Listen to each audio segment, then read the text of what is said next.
I didn't like how you could say we can all be nice. I can't be nice. I'm always horrible. You're the opposite. From the other room, you radiate manker. I don't know how I have friends. I'm literally just awful all the time. I don't know how It's basically Stockholm syndrome, I think. So I'm looking forward to this podcast actually because I like guitar solos. I like someone in our midst. Yeah, I think I will explain. There's two main things I really dislike about. Yeah, I'm hoping you're going to explain. David Mitchell. I can't wait to disagree with you on this. Please mansplain to us. No, let's not go through it now. One of them you won't disagree with. One of them you will, but the other one you won't disagree with. There's one reason why I hate guitar solos, which is it's an actual fact that it's impossible to disagree with. Oh no, no. Actually, no. Let's not do this. Let's not do this now before we hit record. It's already recording. Okay. Oh, right.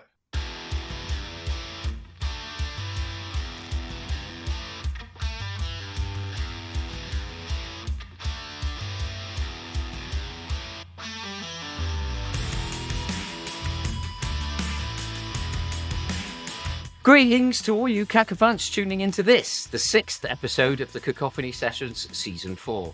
Welcome to Shredder's Revenge, or just Axin questions. No, it's not an episode dedicated to turtle power. We haven't quite reached sewer level entertainment just yet. No, it's our much anticipated guitar solos episode, and I will be your host for this evening, Golden Electric Pump, aka Down Whittle. Electric? Tonight we'll be tapping into our guitar brains for our 8 favourite guitar shredding moments in all of music. My experience on the guitar is rather limited. I once filled in for one of my co-hosts after he had too many sherries. Alas, I can only play a G chord. Now, as much of an undeniable banger, the song we composed that day, G, could have been, it was not a hit.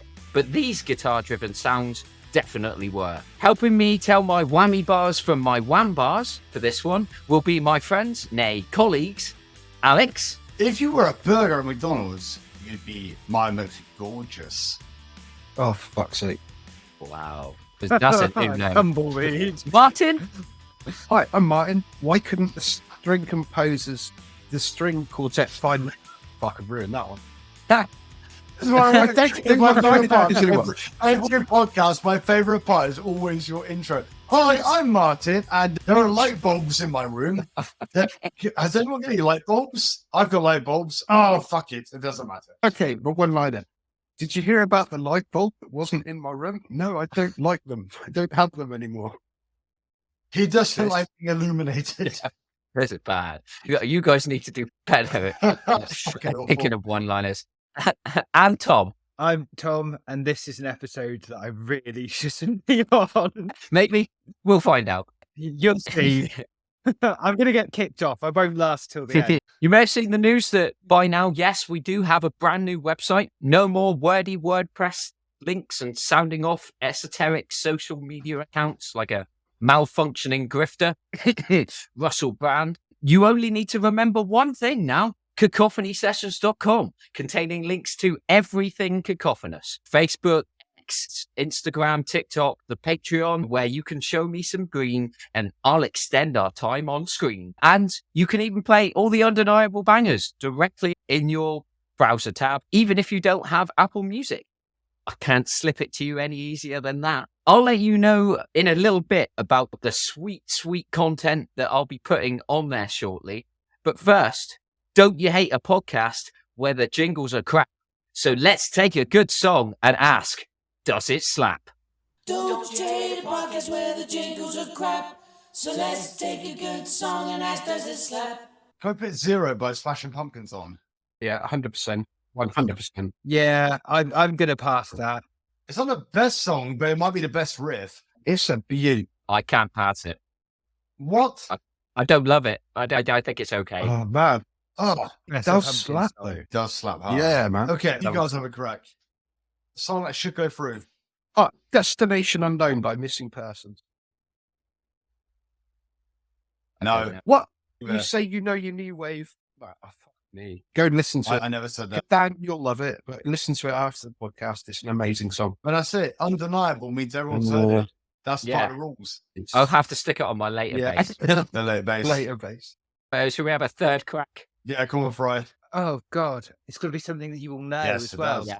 And I've been listening to just like really heavy stuff lately. What am I going to go with? Chumbawamba. Oh, getting knocked looking at down. my- Get up again. Something you've all heard of as well, because I'd want to do like Dialogue on the Two by Susie Pero, and none of you will know it. Yes. Can we accept this as Tom's voided his pick?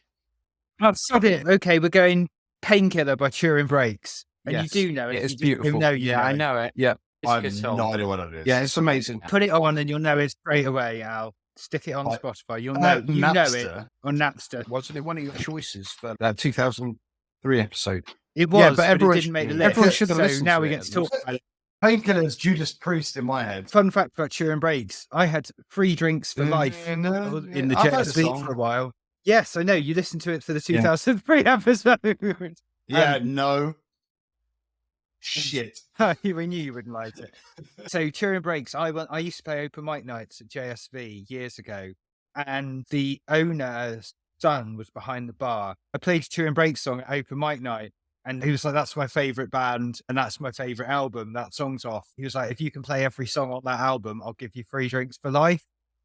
So I played every song off their 2001 album, the Optimist LP, and then they sold the bar 2 weeks later. So I had free drinks for 2 weeks. It's a high 9.5, if not a 10 out of 10 album. And I think mine will 100%, back it's me a up. 10 on out of it. 10 for me. That album came out exactly around the time when music went dead for a while, in that kind of late 90s thing where it was all about Keane and Coldplay and Travis and all that bullshit. I fucking hated. This is literally Yeah. your peak of music. Ah, fuck off. Mhm. Anyway, that album came out. No, I can have the compliment. That's what you're here for. Yeah. It's like I peaked it in 2004. Yeah. That's what you're here But for. anyway, that album came out and it was the one that stood out from the rest as actually being authentic sounding. It was beautiful. And I rinsed the album Yeah. It won the Mercury Music Prize. quite didn't it, rightly. in And it's an 2001, I amazing think. album. It doesn't qualify Yeah. though because Al doesn't like it. No. So I'm going to step in Yeah. here and have a go as well. I'm going to go for Iron Man by Black Sabbath. Yes. Easy. Not even No. close. No. Not even close. No, How can you not like Iron Man by Black Sabbath? it is one of the most boring riffs ever written. Yeah, but you've got It's to like the remember at the first riff time ever it was written. groundbreaking. It's not on their first album, right? No, it's the second album. It's on Paranoid. Yeah.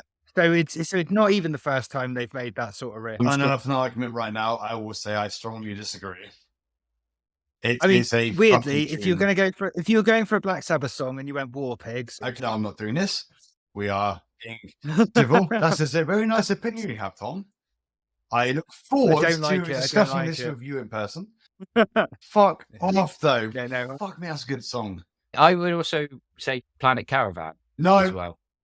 I don't love like that tune. one. I've never liked that song. I think that album is a 10. Unfortunately, I know I love them, but I've never liked their softer stuff. Okay, one more. Let's go with DJ Sammy, Castles in the Sky. No, it's horrible. Oh, It's a come yes for me. on. It's an abomination. I would Tell me actually have let you have Do that. you build castles in the sky? Oh, tell It is a me. tune. It's a fucking banger. I don't care how Yeah. much into your rock music you are. If you're a club and you hear that, you're in. All right, fine. Stevie Wonder's Superstition. Yeah, that's in. Oh yeah. Yeah, that's in. That is in. That's a good song. No one can argue that. No. Yeah, Sausage there we go. DJ Sammy. Finally, Sausage undeniable DJ banger. There we Sammy, go. Mm. Welcome to the list, Stevie. In terms of news, as I mentioned, we've got the website up and running, cacophonysessions.com. It has links to everything, so you can see all the video episodes that we produce, all the audio episodes. It's an undeniable bangers page, which you can listen to the playlist in order. We'll be adding Stevie Wonder That Superstition. must be quite eclectic, that playlist by now. It is a fairly eclectic playlist, so go check that out on the website. All I've been doing is editing videos. The Slam and 7 for Wham's doing quite well, so go check that out. I've also interviewed Dean Fairhurst, aka Standing Man, already up on the YouTube channel. I've also been at a couple of gigs. This is where I met Dean Fairhurst. I went to see Vintage Trouble, one of my favourites of the last sort of 10 years, 15 years.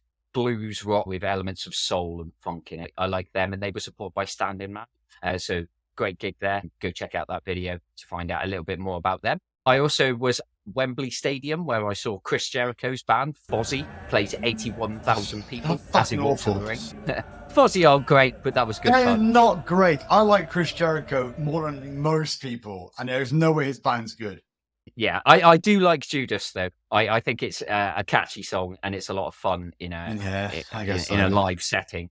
So that was kind of a gig. Other things that I've been doing, I've actually been going through the 1001 albums to listen to Before You Die, edited by Robert Dimery. I've completed all the albums from the 50s, so I've been listening to a lot of 50s music. That's been interesting. In terms of upcoming releases, it was also news that Prince's Diamonds and Pearls is getting the Super Deluxe treatment on October the 27th. So make sure you order that, because I'll definitely be dropping a video in reference to the special edition and all the unreleased tracks that are going to be made available for the first time. Plus, there's some Blu-ray content as well, and I'm looking forward to that. I've got to ask, in that big book of albums you need to listen to, was there Immortal Sons of Northern Darkness? I doubt it. That wouldn't be in the 1950s. It's all good music. It's not all the 50s. I've just finished the albums from the 50s, so I'm moving on to the 60s. What has everyone else been up to? What have we been listening to? I'm not going to show my drum kit on the recording, but I should be for the paid extras, because it is pure sex. I cannot wait. At the end of this month, actually, I'm getting it, because I work for All Mail, and because we've literally conceded all the things we struck for, I get a really bad holiday scheme, slightly better pay, but a £1,400 before tax thing. So I get Zildjian custom A's at the end of this month. And I'm well happy about that. I'm going to have some quality symbols for my band, which hasn't really got a name yet. Currently, it's Why Lizards. Why? Why Lizards? Why? Or just Why Lizards? Why Lizards? Force? Why? Is that a reference to that sketch from Jam where? No, because I actually wanted to loads of lizards coming out of the TV. I wanted to call our band Mr. Lizard. It didn't go down well, but we had outside of band practice, we had a what the fuck are we going to call moment. So we went on to Chat, the AI program, Chat. Is it Chat? GPT. Yeah, anyway, Chat whatever. GPT, yeah. So we went on that. We spent our 4 credits on good band names, and one of them just happened to be Why Lizards? Why? Is there a comma in it? Yes, there is a comma. We found it hilarious, so that's not a band name, but every time I have to tell that to someone, it's becoming more and more of this is a shit band name sort of thing. Listening wise, I've listened to a lot of Converge, I've listened to a lot of the Wild Hearts, and I've listened to a lot of Lit. And I'm not doing a new album thing, I'm just doing what I previously liked. And I'm listening to a lot of it right now. Wild Hearts has got a new album coming out, I think. I'm sure I saw that in the news. Well, the last one was 2022, because I heard it this year, and I didn't realize it came out last year. So for last year's album of the year, I probably would put a Wild Hearts in. Tom, I want to segue in now, because since we last recorded, I went to ArcTangent and saw Converge. How were they? I bet they were good, as usual. I've never seen them. They were fantastic, but I did leave halfway through to go and watch Sugar Horse. Did they play their new shit album? Chelsea Wolfe wasn't there, so they only played heavy stuff. So he literally went to, this is actually what we are. They went for, because Converge played there, 2017, I think, and I saw them there then, and they just played heavy as balls stuff. They just old stuff. That reminds me, actually, because talking about Converge, I did listen 2 weeks ago to, is it Mr. Mutoid? Mutoid Man. There it is, yeah. I listened because my band recommended a new album to me, and I did quite enjoy it. But I was really surprised that they didn't. I was really surprised Mutoid Man didn't play at ArcTangent, because they had Converge and Cave In were both there, so we were very surprised Mutoid Man didn't play as well. Was it both? Yes. So I don't know much about them. I got recommended them, and they instantly, it was basically Converge riffs, but almost on pop rock melodies. I'm pretty sure Mutoid Man's the guy from Cave In as well. I think it's all Stephen Brodsky. They were a little bit disappointing at ArcTangent, but they're pretty good. My highlight of the weekend at ArcTangent was seeing Liturgy live. They were absolutely mind-blowing live. It's so heavy. I have never seen anything that heavy in my life. How's the new drummer? Really good. Really, it's really loud, and I am the only one of, I think James quite enjoyed them, but other than me and James, everyone else was just like, no, we're out. It's really intense. Oh, fuck off. That band's insane. Hold on, did they do their metal Yeah. stuff, or did they also do No, the weird just- noise? They had a few Yeah, albums when it's they. just the metal stuff, and they metaled up the new albums. They opened with Generation off the new album, but heavy, and oh my god, it was like a religious experience watching that. It's just like a wall of noise just washes over you. It was absolutely incredible. Yeah. They were so good. They were so good. And I think 93696 will be on my album of the year list. I'm enjoying this because me and Tommy are talking about a band we both like, and you two get to for once go, who the fuck is this band? You just make up funk legends. Tipsy Bogart. Who the fuck? I don't know. You just make up shit. I have to go. He was Humphrey Bogart's cousin. Yeah, it's Jack C. Williams. Like I have to go. Yeah, that might be a person. Are you aware with So like we get people to talk just about having we get names? to talk about black metal people and just enjoy it. I tell you who else played. Death Heaven played Sunbather in full. Yeah? That was good. Oh. Yeah, although they had loads of technical problems, but it was really good. That was really good. It was basically ArcTangent this year was really I mean, heavy. watching their drummer play live is literally like watching a guy who blast beats, looks for a fill just to rest. His fills are rests, and his rests are like more intensive than anything else going on. They were really good. Who else had? There were loads of bands. I was watching bands the whole time. Highland. If you want something really weird, go and watch Highland play I live. don't want anything It's weird. it's like Scandinavian folk, but it's not metal. Oh, and Igor are a band that everybody should definitely check out. Igor were absolutely fantastic live. I think it's like carnival metal. It's incredible. That was ArcTangent. I'm moving on, Dan. No, I'm just confused by carnival Carnival metal. metal is. Yeah. Don't we wishy-washy? Who do they sound like? So they have like an opera singer. No, And, done. Fuck off. Rock, death, rock, no, done. Just go on Spotify and look at Igor with 3 R's and just put on a track. It's just put one No, on. Incredible. I'm not an opera singer in my metal or rock. No way. For carnival metal, I'm just imagining the music from Casino Night Zone in Sonic 2, but played on a guitar. No. I've got it on in my headphones right now. It's much cleverer than that. Igor is a French DJ who gets loads of like metal musicians in with him. I think the drummer he's got playing with him is the drummer from Architects. Oh, he's quite good. He's better than me, but everyone's better than me. Yeah. Basically, sorry, excuse my dog being a dickhead for my He edit. disagrees with your terrible opinion too. He's too heavily into carnival Hang on, metal. you were agreeing with me. I was talking about let's Converge not- and two talking about operatic rock. I'm like, nah, I don't want to listen to them. I don't care how good they are. I'm not listening. It's opera singing It's not. with rock music. Fuck right off. It's not When you say operatic, you don't mean you- literal opera singing. literal No. opera singing, but it's not what you think. You No, need to check it done, out. Man. no way, They're a done, band no, that not everybody happening. used to hear. Shit. Anyway, so that was ArcTangent. Since then, Foreign Voices will have our record. The 2 EPs that will have been released by the time this comes out have been pressed on vinyl. So hopefully we'll have Black Marble vinyl coming. We can probably link them from the Cacophony Sessions website. So please buy the record because I've had to pay to get it pressed and I need my money back because I'm skint. As the guys who usual hate it, they sound really good.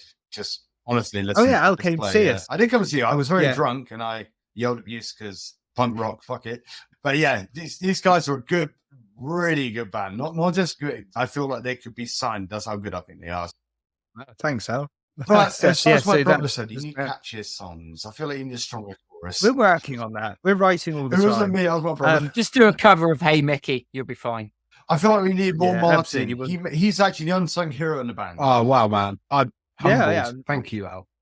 We've got Ian and Tom writing the music, but we've got the Martin jang along. He jangs along. He does it well. Thanks, man. That means a lot, dude. He's pure of him. Yeah. And final thing I've been up to, I'm actually a pianist. I play bass in Foreign Voices, but I'm actually a classical pianist and I accompany for theatre companies. And so for the last year, I've been playing piano for Plymouth Gilbert and Sullivan Society, which is one of the oldest amateur theatre companies in the world.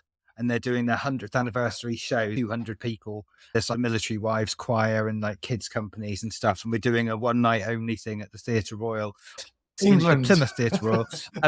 And in England Plymouth, not US Plymouth. I've got to go on stage and play a piece of 1930 swing that is 190 BPM. So I'm going to fucking crash and burn. And I've been rehearsing for 18 hours a week because I'm the main accompanist. So I have to go to all the rehearsals and work a full-time job. Then I'm going to crawl into a hole and die.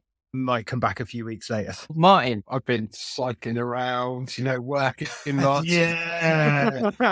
I haven't really listened to much new music. What I do is now I live right next to Outland Road now, right? So I like to lie on the grass verge and listen to the sound of hissing traffic. Now, this is interesting. Bear with me. So there I was one night enjoying that. And I was just chilling out, listening to the drone of cars going past. And this Vauxhall Astra GTE from 1989 Baphomet was fucking driving. And I didn't have enough time. Fuck, what? I know, right? No. He's in the same town, but still refusing to answer my calls or my emails. he's still using L plates when he's clearly learned already. Right. He was an L That plate. is elusive. That is elusive. Right. He's not going to throw. Baphomet's got fucking An Astra GTE from 1989. That is elusive. I know, That right? is that elusive bastard. Well, the figures of Baphomet, he wants to blend in and be the grey man, but he also wants to be a little bit unique by having a classic car. You've got to give him that. Like, he pulls up by a Domino's, and Yeah. just gets a few souls. Yeah, and then just drives off. He's very charming to the lady in the McDonald's drive-thru up at Crown Hill, by the way. Apparently, I went up there to get a Look, McBurger. they're always wondering, And, why is my drive-through staff getting their soul sucked out? What's that about? They love it. They love Down. getting their soul sucked out by Baphomet, man. We have this Astra turn up, and then they just collapse. They're still breathing, Yeah. but there's nothing there. Yeah, they love it. Just Baphomet. They love it. But anyway,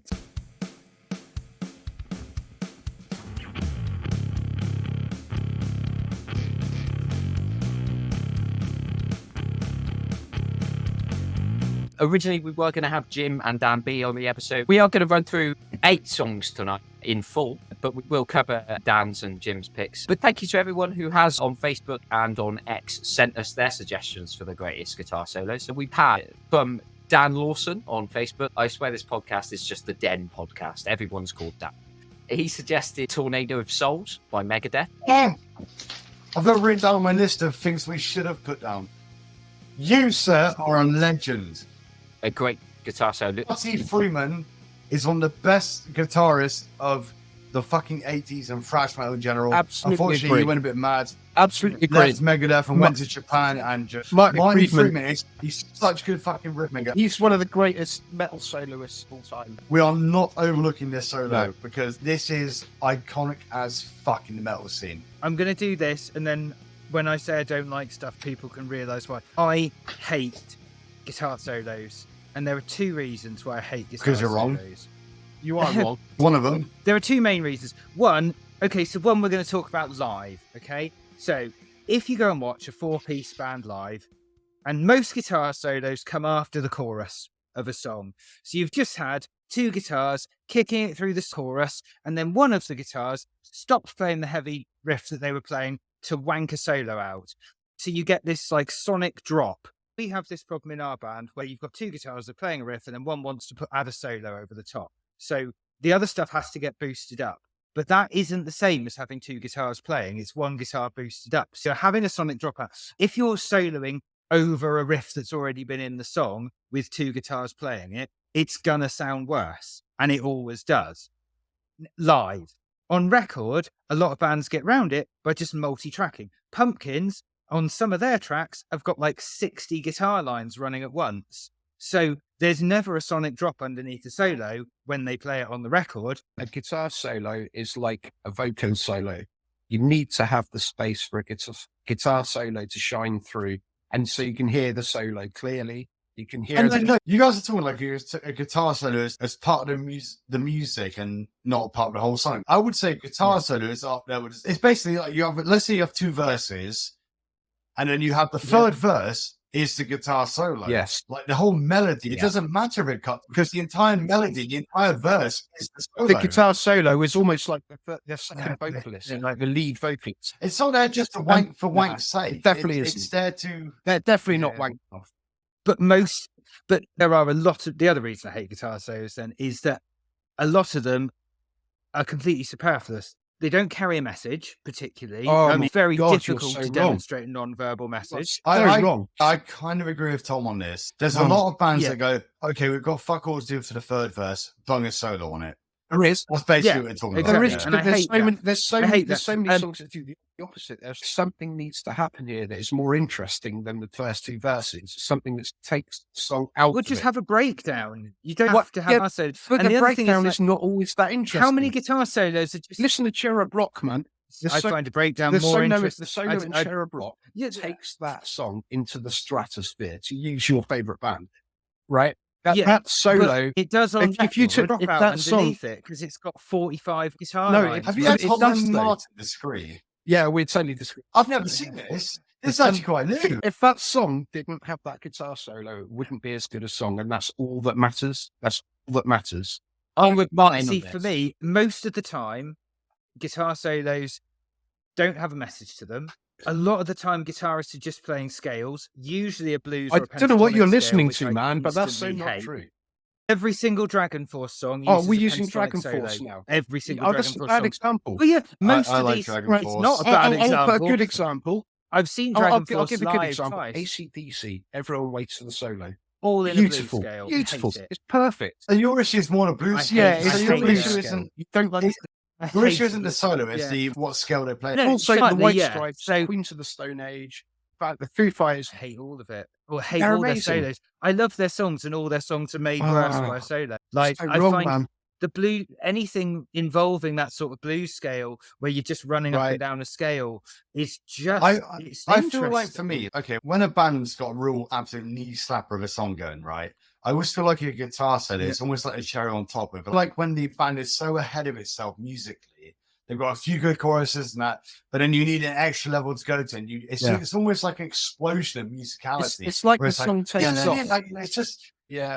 exactly. It's like I it's agree. another It's just- lyrics. It just takes off. It's almost like an explosion of what we're already doing, but even exceeding it. It's an It's expression. basically equivalent. It's possible It's to the do. music equivalent of a There are key bands that change, do that aren't they? better Like, without solos. I without think the wrong solos. word And to I know use everybody there is thinks better. so, like, I don't think better. I just think different. I should also point out a little bit is that its duration has a large Now we're getting on thing another to do tack. with it. So no. So Rage Against the Machine, most of their guitar solos are about 20 They're seconds very long simple or and less. straightforward.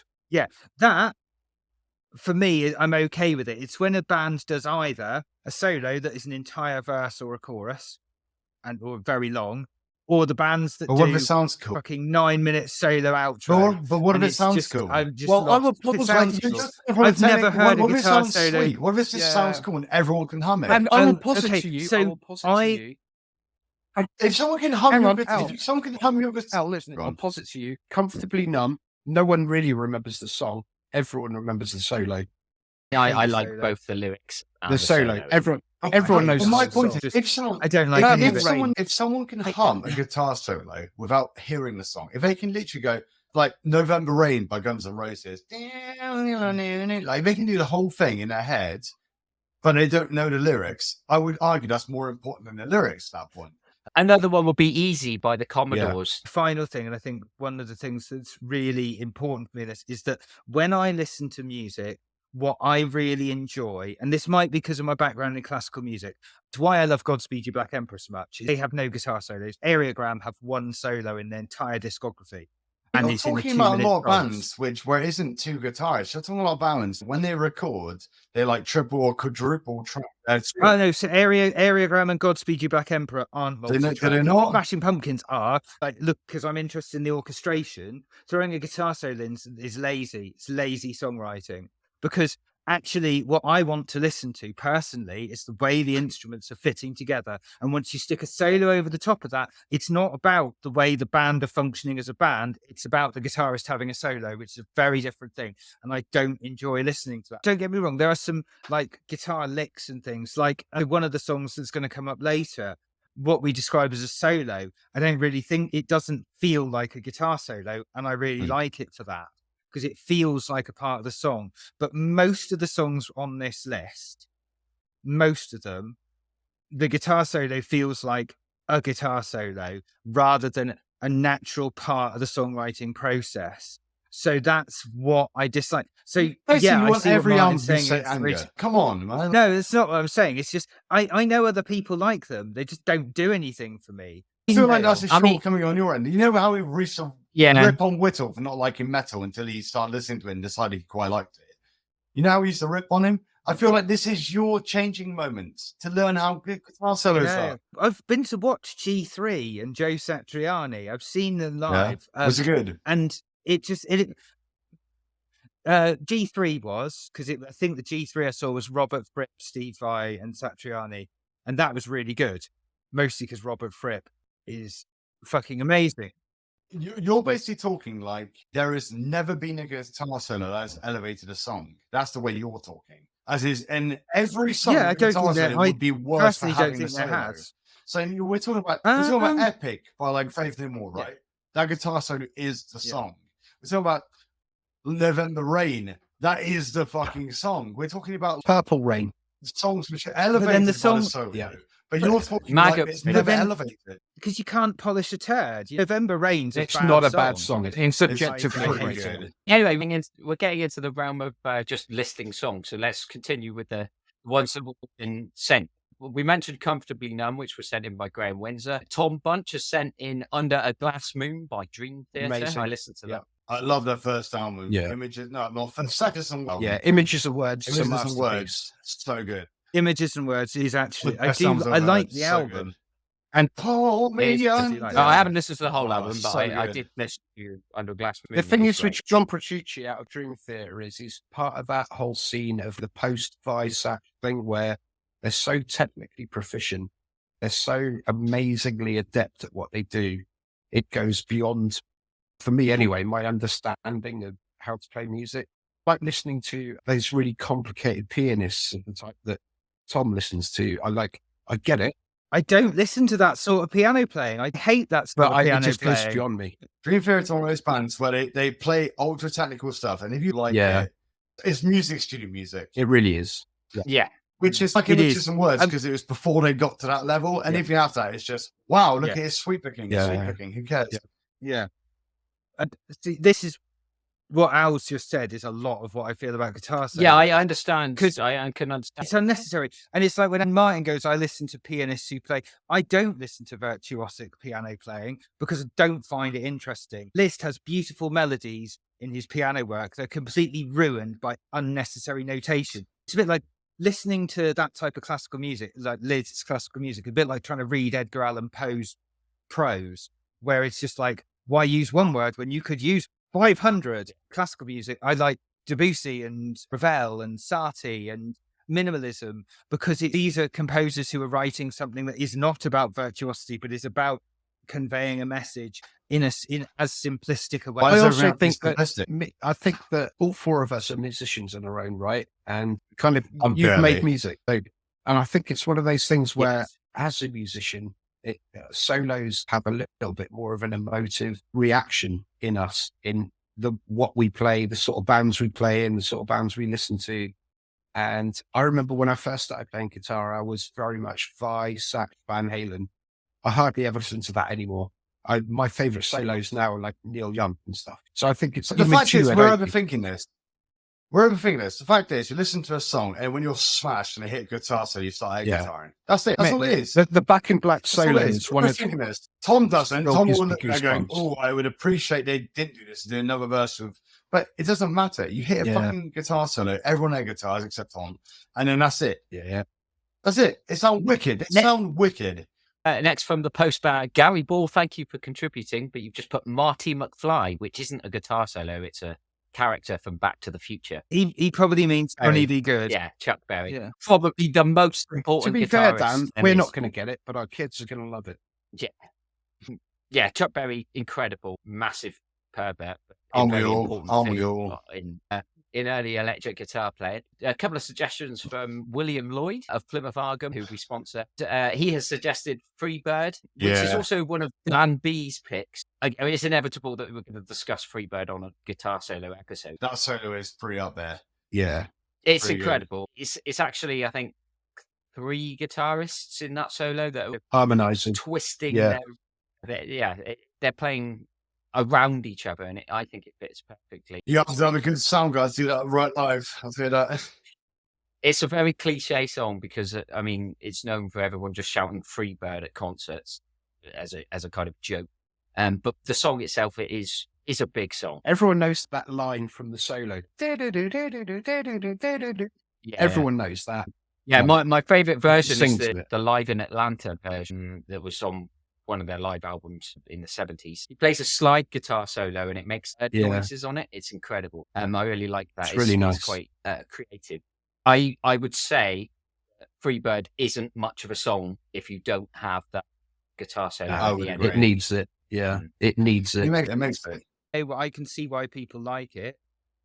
It leaves me a bit cold because I think the solo is all it's got because the rest of the song doesn't have. I think it's got more than the solo. And I don't. Yeah, I disagree. I mean, with I that, quite like the melody. It's not like me to disagree with Tom, but I'm going But to disagree with that. I think the song itself is great.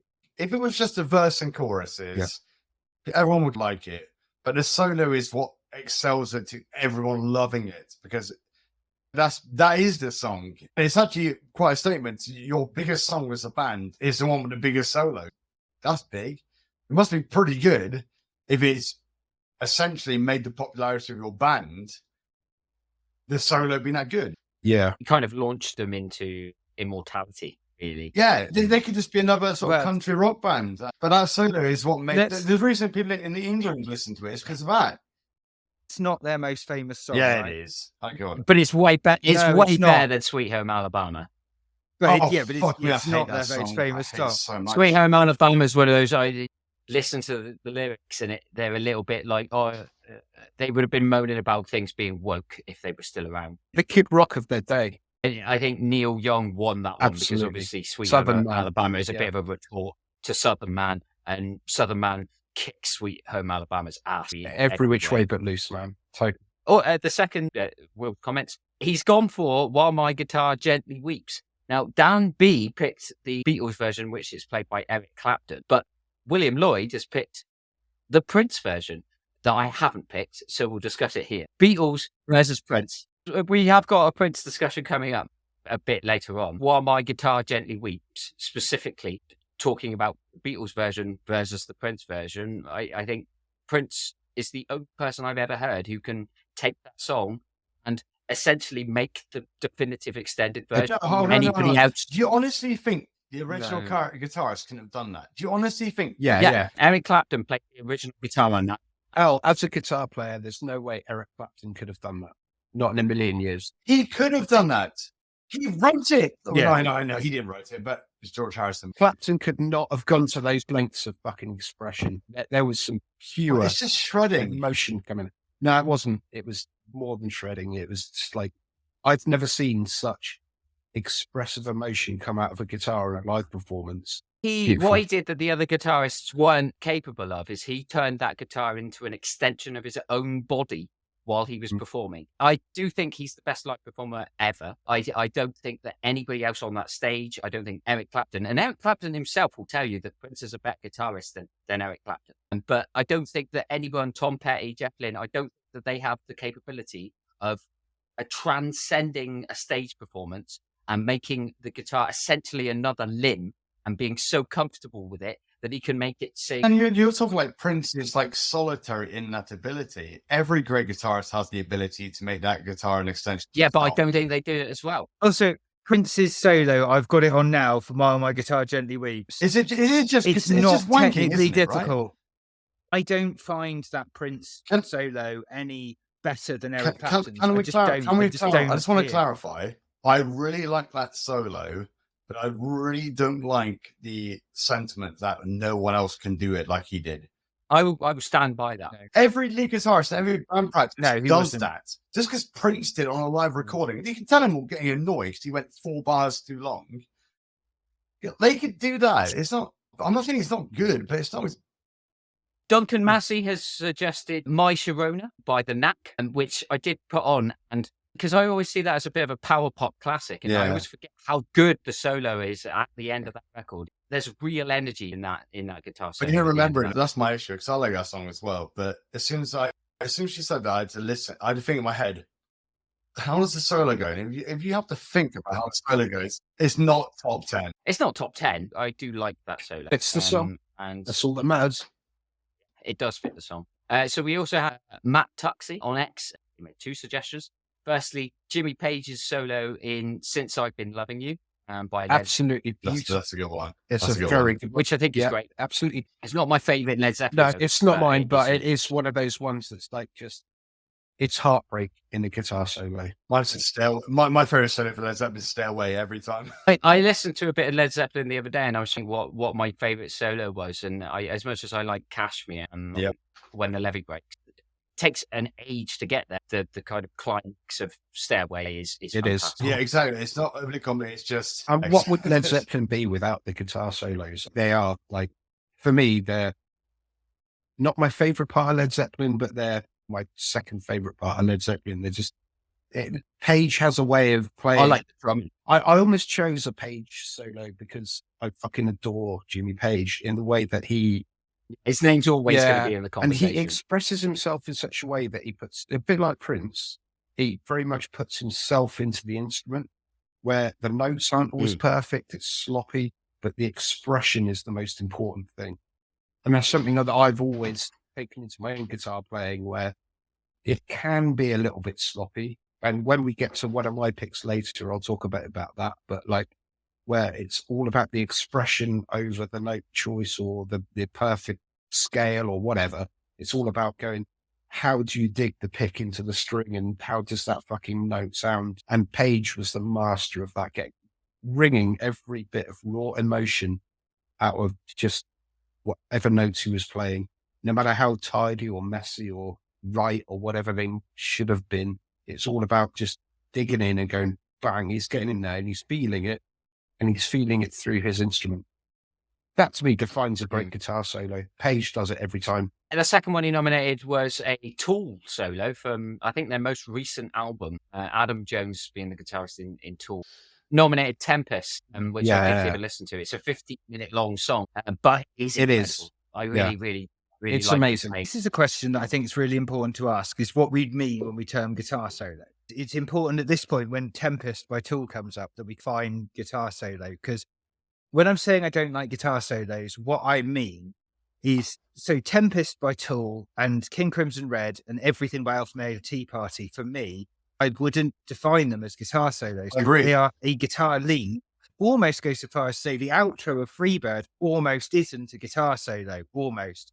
In that a guitar solo, for me, is a section of a song where the guitar takes over for a period of time and then it goes back to the song again. It's a separate entity within a song. Yeah. That's But what I bit don't like- like. Whereas King Crimson Red, I wanted to nominate, but I can't call it a guitar solo because it's a lead guitar line, but that's all there is. It's the whole song is the guitar lead with the bass and the drums. And it's about how the whole thing's interplay and the rhythms. Yeah. But that's not, for me, that's not a guitar solo. A guitar solo is a section of a song where the dedicated guitar to- comes front and center.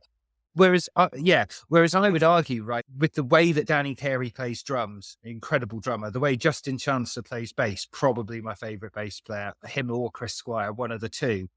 It's never truly a guitar solo in the sense of November Rain, for example, or some of the other ones on this list. It's just another movement within the song, within a piece as a whole, rather than a section where it's like, this is the guitar solo. For example, one of my favorite songs on the list that we're going to come to later, which isn't one of my picks, I wouldn't call it a guitar solo in the conventional sense. Saying this now, so I'm saying when we define a guitar solo, for me, I think it's important we go, is it a guitar solo or not, when we're defining guitar solo. So I'd say Tempest by Tool is a wonderful piece of music. And if you haven't heard it, you should all go and listen to it. Yeah. But for me, I probably wouldn't define it as a guitar solo because it's part of an overall 15-minute piece. It's not one little section where you go, now the guitar's going to wank off. This is a bit where the guitar's taking the lead, but it's not, but it's still about the interplay of the band underneath. Yeah, It's not, I get where you're coming from. yeah. Dan, can I just say something? No. Have any of you seen the episode of Always Sunny in Philadelphia where Dennis gets interviewed by the police and he just stares at the camera for Yes. like Yes, I have hours seen straight? that, yes. That's you, Dan. I keep thinking you glitched out and gone stop No, because you're just staring at the camera He and does, not yeah. moving. You're Dennising it. You are Dennising it, man. And it's really menacing. Menacing Dennis. Yeah, Dennis the Menace. My preferences for guitars, I don't mind the flashiness. I want the flashiness. I understand what Tom's saying about it being almost like an organic part of the song itself, and those are the guitar passages you prefer. Whereas I guess it's subjective because I can hear a guitar solo that, yeah, I think that has been written, be tacked on, and just be a bit of a show off moment.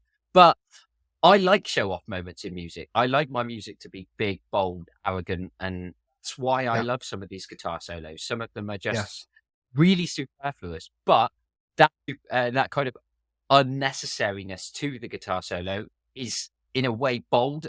That's why I like some of the guitar solos. It's part of the history and the mythology of rock and roll, isn't it? Yeah. Which is literally one of the greatest cultural movements of all time. The idea of the guy front of the stage, guitar, it's a beautiful thing to me. And even though I'm not into wanky solos myself, I love the idea of just Angus Young fucking doing his thing. It's a beautiful thing.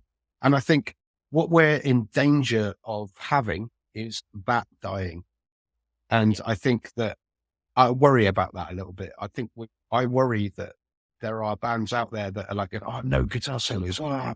And it's why not have a fucking guitar solo? I'm not worried. I'm not worried about that when you've got bands like, King Gizzard and the Wizard Polyphia. Lizard, for instance. Yeah, Polyphia's new stuff.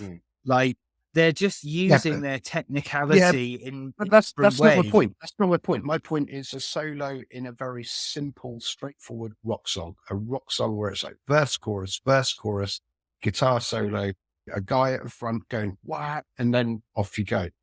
I think we are losing a bit of that in modern culture. Look at me. I can fucking play right now. I'm Lightning Boy. It goes back to the old days of like the blues men in the fucking 30s and 40s. Of like, yeah, they couldn't sing well and their songs were all the same, but they could fucking play, man. And I think the swagger is exactly that. And I think a lot of guitar players are losing it by going, oh, I've got to be over technical or I've got to be like not playing up. And it's really nice to see a guitar player go, no, fuck you, man. I'm playing a solo right now. I think a lot of chart music, especially, and therefore a lot of popular music that is peripheral to the charts, because hip hop and dance music have been dominating for such a long time that rock music isn't quite given the same level to shine in that manner as it used to be. It's not. And also, you've got to remember as well, there is a gender issue in the sense that the guitar solos were seen as a very masculine thing. It's the whole penis extension thing. But you do have amazing fucking female guitar soloists out there. Nita Strauss, she's a rocker. Look at artists like St. Vincent, for instance, who's got her own signature guitar and stuff. Honey Stern, Emery Scrandall. There's a lot of female guitarists out there, but it's taken a long time for female guitarists to go out and go, I can fucking do this. Nita Strauss is like one of the best examples of that, where she's like totally taken that whole male, leather-clad, rock and roll, standard guitar solo thing and made it female. Rock music There is a in gender general issue. is dying. That's the it's got nothing to do with male or female. Okay, I appreciate there are more female guitarists now who can quite frankly play the pants off most men. That's a thing, but the only reason you don't hear it, the only reason it's not popular is because rock music in general is dying. No one listens anymore. It's on the radio. That's what I'm saying. I think because hip hop and dance are dominating the airwaves more, you don't hear as many examples of it. And I so guess it's become a bit female guitarists passe. have missed the boat, unfortunately. Yeah. I think you made the point perfectly. I think that female guitarists should have been appreciated way earlier, and they're already now getting appreciated. Now that rock is dying, it's now people are going, oh, these female guitarists are great. Rock itself is dying, and it shouldn't be. And I'm on that whole like thing of I don't want rock to die ever. And I'm a Gen X. But we're talking as old people talking about the generation below us about music. They like hip hop and stuff, and it'll come round full circle. We'll give it over 20 years, but unfortunately, we are in that dad rock phase. That we think about our dads above us, who like Led Zeppelin and all that stuff. It is what it is. Yeah.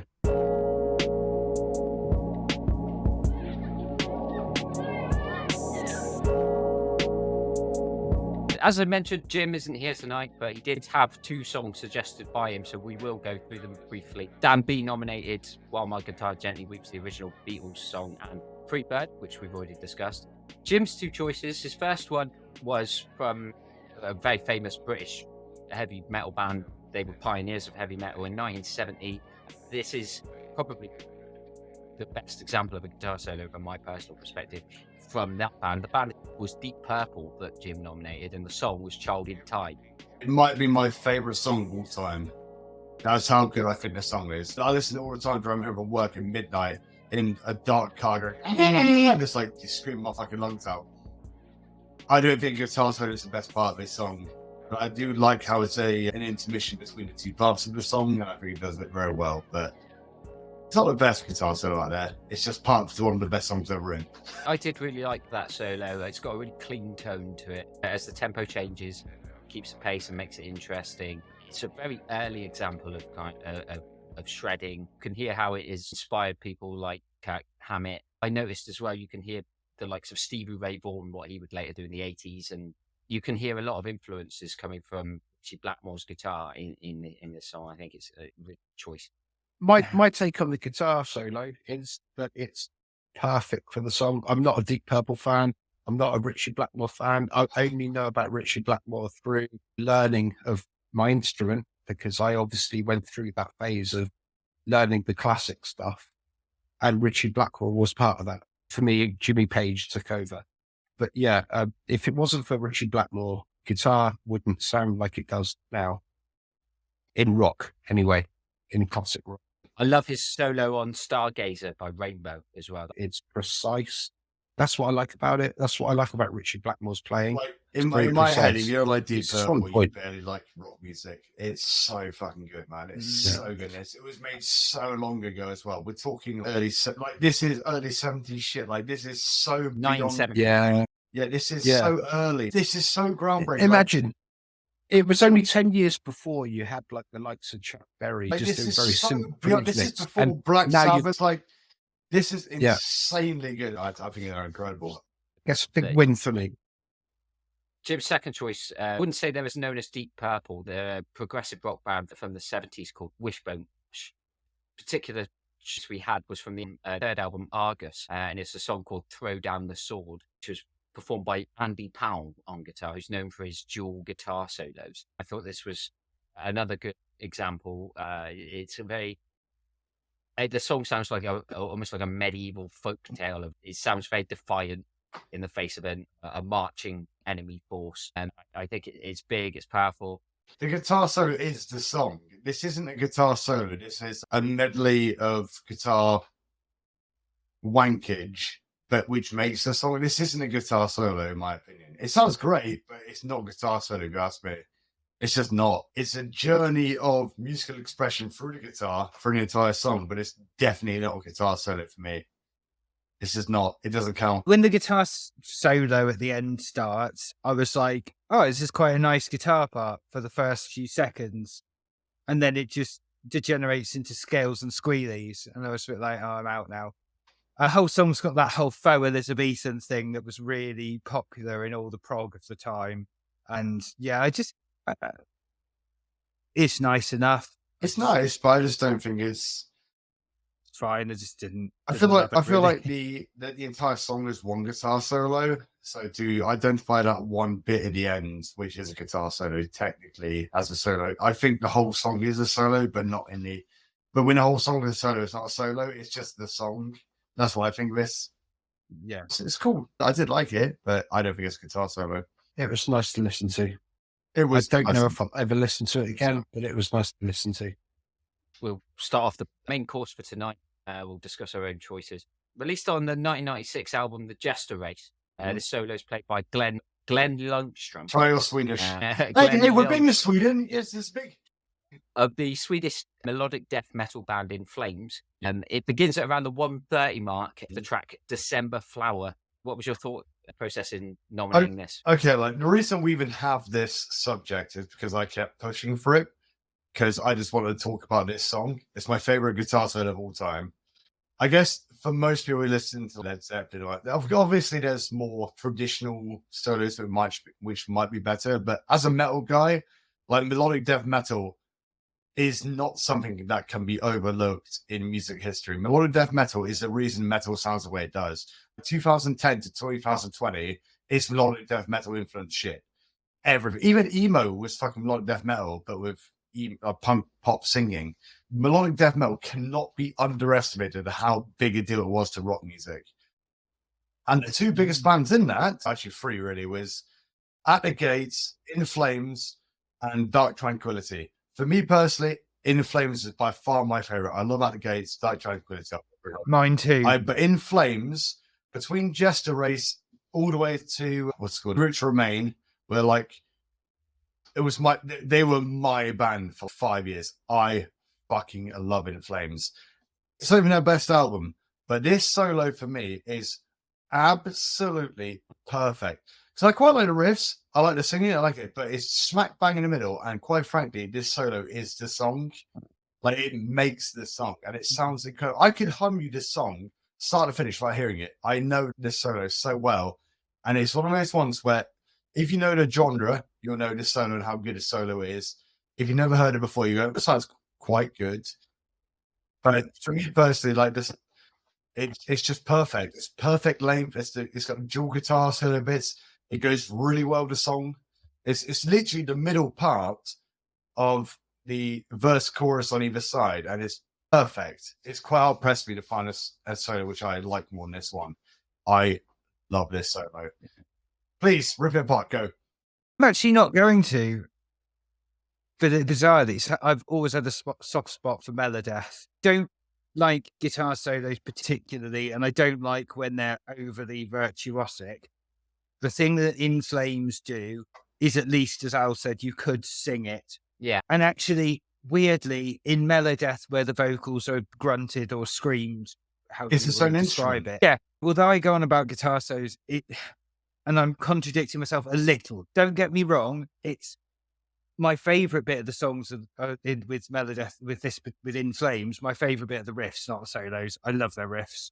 The solos, they don't make or break it for me in the same way this one does for Al. And I can see why he loves it. I've known most of their songs, it doesn't make or break it. In fact, it never does. No. It's like you say, it's the usual thing you don't like about guitar solos. It's end of the second chorus. Let's just extend it out. Fair enough. In Flames are guilty about all over the shop. But this song specifically, which is why I picked it, this is the song. There's the entire crux. It's right smack bang in the middle. It's half the length of the entire fucking song. It's this solo practically. And this is the song. It's almost like the verse and the chorus was built to fit the solo and vice versa. That's why I like it so much. It's nicely melodic. I've got on my notes here that melody reminds me of almost video game music. Yeah, I guess so, yeah. She wouldn't sound out of place on maybe like a PlayStation 3 game or something like that. I think it came out in 96, so it's probably more likely to be original PlayStation. It's very clear in tone, contrasts quite well with the music. If it didn't have the guitar solo, I would ignore this song. I don't think any of most metal people would, because I like the heaviness at the start and I like the bridge riff. It sounds cool, but it's literally built. This guitar solo is that's why it's so rare in metal. Like the guitar solo is, you can tell the song's written around it, because when it starts, it might be a bit stock. It goes to the bridge. It's starting to get a bit jumpy. It's quite cool. But then as soon as that guitar solo hits, you realize it was leading up to it. And then when it goes down, it leads back in so well. That's why I like it so much. Like, I don't know. It's great. Martin, your thoughts on this one? I used to love metal, and I used to fucking adore this sort of shit. And it used to be the stuff that inspired me to want to play better and be more technical and stuff. But that's a long time ago, and I struggle with it now. I just struggle with really technically brilliant playing, because I'm like, I'll never be that good. I never was. It's like, it's a reminder of my failure as a guitar player. Yeah, but no, I can understand like, if you said that about other metal music. Fair enough. Some stuff here is insane. This isn't overly technical. It just sounds cool. Yeah, it does sound cool, and it fits the song perfectly. And I think the song would have been not as good without that solo. But it's a bit like it's the reason I don't listen to thrash metal or the likes of Dream Theater anymore. I don't even listen to Steve Vai or Strider anymore. It's because I'm like, I wanted to be like that so much, and I failed massively. And I liked it then, but I don't like it so much now. But I do appreciate it. You got more backup from me than you got from mine. How does that feel? You're correct, because I know at least someone on this podcast appreciates how big a deal melodic death metal was back in the day. So we'll move on. My choice next. Drink. Dire Straits, go. No list is safe on this podcast. You may recognize this artist from every other time I've been asked my opinion about music. Tonight's Prince selection is Bambi. The song rules. Played by a 20-year-old Prince, released on his 1979 second self-titled album. All the instruments on this song, bass, drums, keyboards, vocals, and all production duties were handled by Prince himself. But this was, maybe other than I'm Yours on his first album, the moment that he decided he was going to become a guitar god as well as an R&B songwriter. There's many, many examples. We've talked about While My Guitar Gently Weeps, who maybe we've mentioned it too many times for me to talk about it in full. His live version, Just My Imagination, I love. And there's several rehearsal demos and a version of Love Sexy mixed with Feel You Up, which he just rips on for about 8 minutes. But I have gone with Bambi simply because I thought I'd take it back to basics and give an example of an early Prince song where he was not as well established and he was cutting his teeth in the industry. And this solo, specifically the second solo, which serves as the outro coda to the song, is just astounding that somebody 20 years old could play a guitar solo that has so much raw power and emotion in it, and just fucking rules, as Al said. This was one of the most beautiful guitar solos I've heard for quite a while, because I haven't been listening to music where there's guitar solos in it a lot lately. And you can absolutely hear his nascent talent coming through. And what I mean by that is that his solos aren't just him wanking off. It's him embellishing melodies of the song to fit. I remember, Dan, when me and you were playing a band together, and you said to me something that really stuck with me. It was like, follow vocal lines with the guitar parts. And you're dead right. And I think that's what Prince does in this track, is that he takes the melody onto the guitar. It's almost like a seamless transition from the song into the guitar part. So it's not like the guitar doesn't sound separate to the song, it sounds part of it, which is, for me, the mark of a great guitar solo. And his tone is impeccable. I don't know what he was playing. Probably his Tokai Telecaster. Yeah. Through a Marshall JC 800 or something. Yeah, the Hohner, all right, which fucking, I'd love to have that guitar. It's in a glass case in Paisley Park. I'm this far from it. Oh my God. Yeah, I would fucking be breaking into that case, right? But yeah, just the expression and every note. This is the thing about Prince, right? Why he's a master guitar player is because every note means something. I'm going to go back to the Why My Guitar Gently Weeps thing. He's not just wanking off. Every note, every single note means something. Even the passing notes, they mean something. I don't know, man. I think I completely agree. This song is pure wanking off, which is why I like it. Yeah.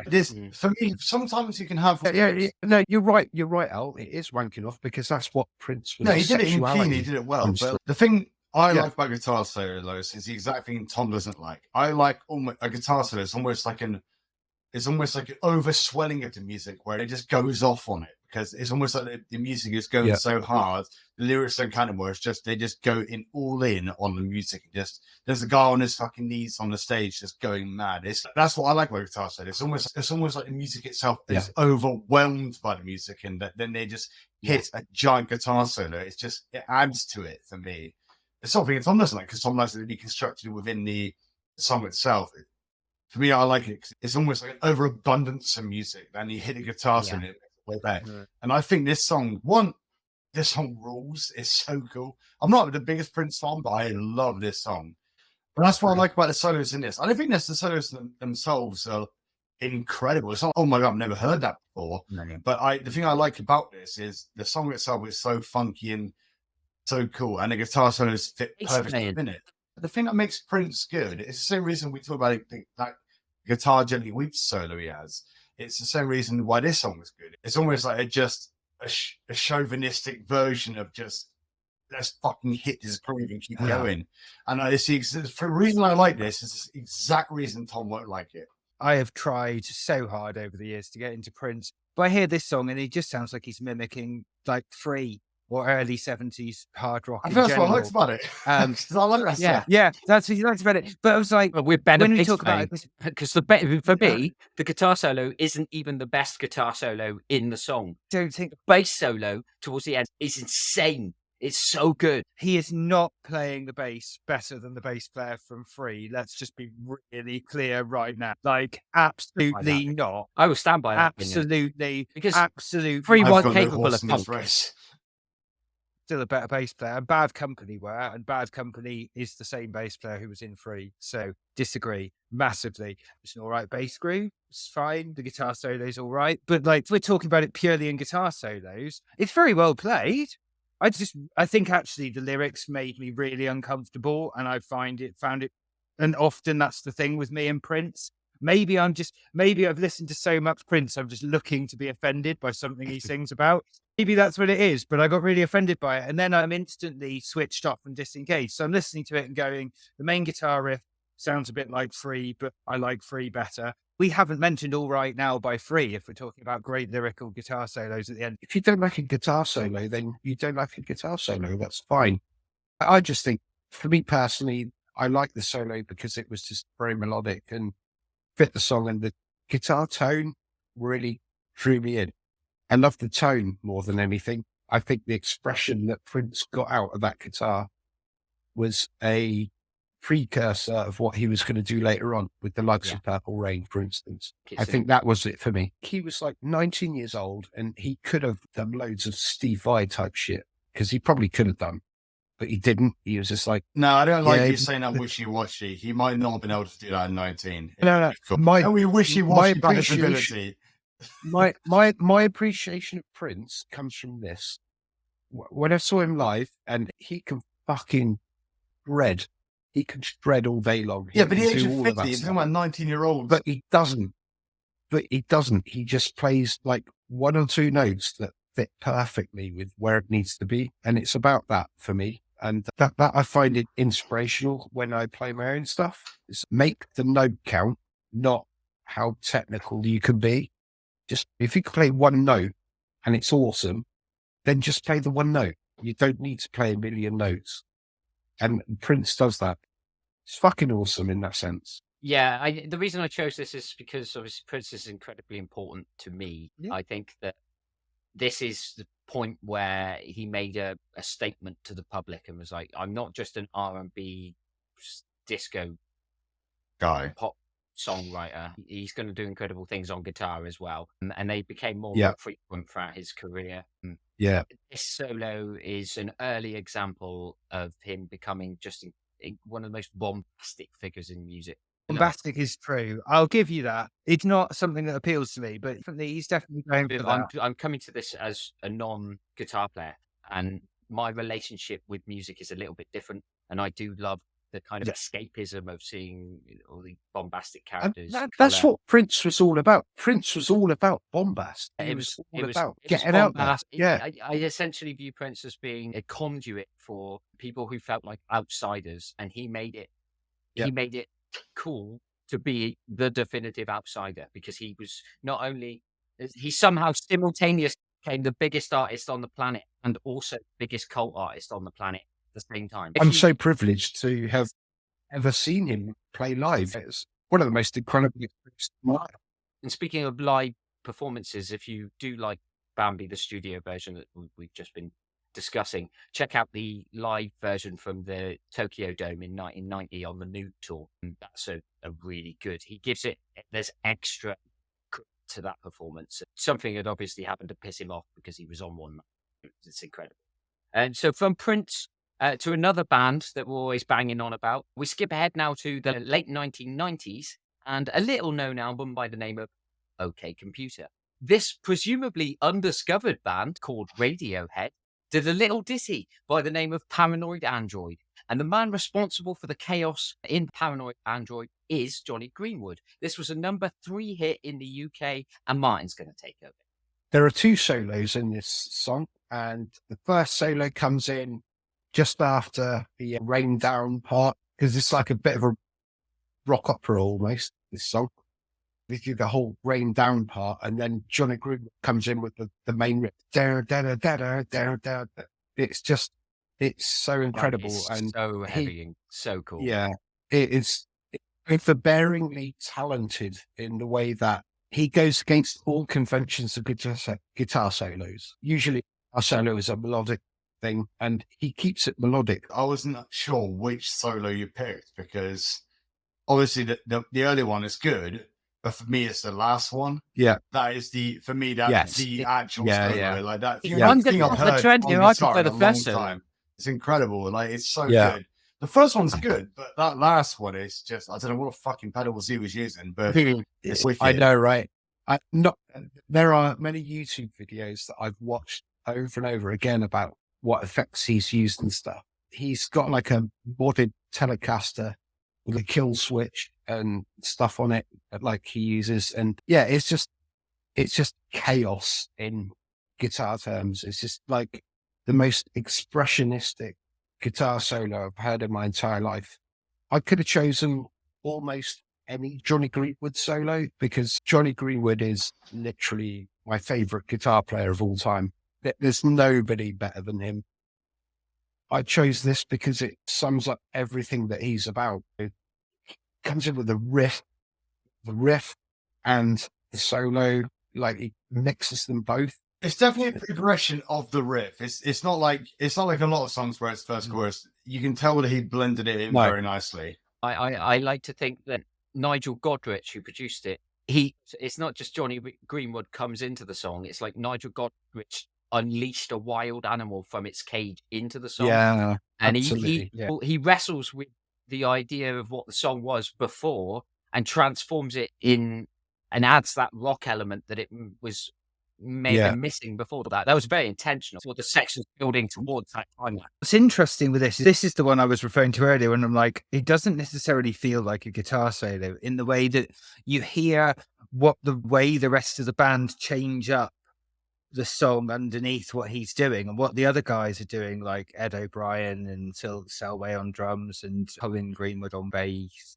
And what they're doing underneath is they're changing up to follow. So this almost becomes a variation on the riff almost. And I love what they're doing with the guitar. And it's that, don't get me wrong, like I may say I don't like guitar solos. I like it. I do like to hear experimentation and people doing interesting things. And this song is full of those. And this is one of those moments with what Johnny Greenwood's doing on guitar. And what he's doing on the guitar is really cool to listen to and very musically interesting. So I like exactly that. I think for me, it's like the first solo is amazing because he's just doing the riff and then he does like weird glitchy shit, fucks up his guitar sound deliberately to sound absolutely unmusical.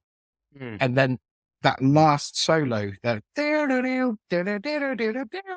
so melodic.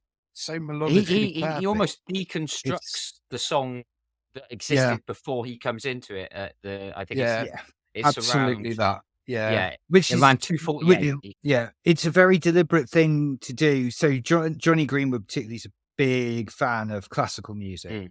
And that deconstruction is something that the Russian classical composers, which I know he's a fan of, if you listen to like any Shostakovich piece, a lot of Shostakovich, he'll start off with a melody that sounds musical, and then he'll just gradually deconstruct it so it's less and less musical through the piece. And that's exactly what Johnny Greenwood's doing here. Yes, and I have massive respect. I have massive respect for a musician doing that because it's actually a very difficult thing to do. And that's my aim. And purely as a guitar player, when I listen to him, he does little things that, like you said, deconstructed. So usually when you bend a note, you bend up to the note. What Johnny Greenwood does, he'll bend up to the note and then keep going. So it's like overbend and it sounds like a bit off. It sounds a bit like weird. It sounds a bit like that's not the right note, man. But it is the right note because It sounds just discordant, fucking but it fits. sounds good. At the time, Yeah, you know. absolutely, perfectly. Just because he hits the right note at one point and then goes past it, and yeah, those overbends that he does are just they're the best things I've ever heard in my I life. think that's some stuff. Johnny Playing in Greenwood general, is though, it's discordant. He does it literally- on purpose to overemphasize Yeah. notes and it almost add artificial messiness to a song which is quite tranquil and Yeah. it's very Yeah. much done on purpose. Yeah. And it really complements their music. So yeah, I Yeah. think he's a great guitarist. Yeah. It is done on purpose, but it's also done with pure passion. You can tell he just like he's losing when you see that. I've never had the privilege of seeing Radiohead live, and I really hope I do one day. But you can tell when he's playing, he's so passionate about the notes that he's hitting that they mean something. For me, he's a very similar guitarist to the driving Mars Volta guy. Yeah, Yeah. he's very similar Yeah. listening because I always remember Omar. Omar Rodriguez Lopez. Yeah, Omar's the singer. No, Cedric- Cedric That's Bixler's Cedric, Baphomet. Yeah. He reminds me very much of Omar. I'm pretty certain he came first, but it's a very similar style. Yeah. Where it all comes from, the origin of that is Sonic Youth. So the stuff, so like Radiohead heavily influenced by Sonic Youth, Nirvana to a degree. The best bits of Nirvana, I should say, are influenced by Sonic Youth. It's that rejection of blues as the major overall sort of sound of music. So even like heavy rock up until Sonic Youth is still grounded in that sort of 1-4-5 from blues a lot of the time. And Sonic Youth completely removed that, and Radiohead pick it up and run with it on this, and I just love that. The interesting thing is that the blues is the background, but they just twist it. They twist it and fucking take it into a different level. Like every note that you compare on the blues scale, they play the opposite note. It's a rejection of it, which I like. The origin of this kind of guitar playing, I'm not a guitar expert. It reminds me of 1981's My Life in the Bush of Ghosts, which is Brian Eno and David Byrne. And it's a lot of soundscapes created using very interesting techniques. Yeah, you're right. It's people like Robert Fripp Yeah. and Brian Eno and more experimental end of rock music in that sort of 70s and 80s, 70s period as well. And it leads to this. I mean, Radiohead talk a lot about Can and Noi and Van der Graaf Generator as big influences, other bands who were doing very interesting things musically. One of the biggest influences of Radiohead was the post-punk scene, which was the likes of Susie, the Banshees and the Cure. And I just want to say, as a guitar player in a band, Foreign Voices, I like to bring a little bit of Johnny Greenwood to the band Foreign Voices. You might have heard of them. Johnny is a regular listener, so we'll make sure we hit him up with that. I hope he is. So we'll move on now to Tom's choice, because of course we are a parody of ourselves now, because on our website, God, it says we like to explore music outside of our comfort zones. Now this isn't, because take another drink, because Smashing Pumpkins are up next, another one of our sacred cows. This one is Stand Inside Your Love from the album Machina Machines of God, played by James Iha. It's from the year 2000, making it the most recent song appearing on tonight's list. And this was the lead international single from the album, and it did actually chart at number 23 in the UK. Smashing Pumpkins have done a lot of good solos, if you're into that. But for me, it was always about their riffs rather than the solos. This song doesn't really have a riff, but it does have an ego solo that's about 10 seconds long.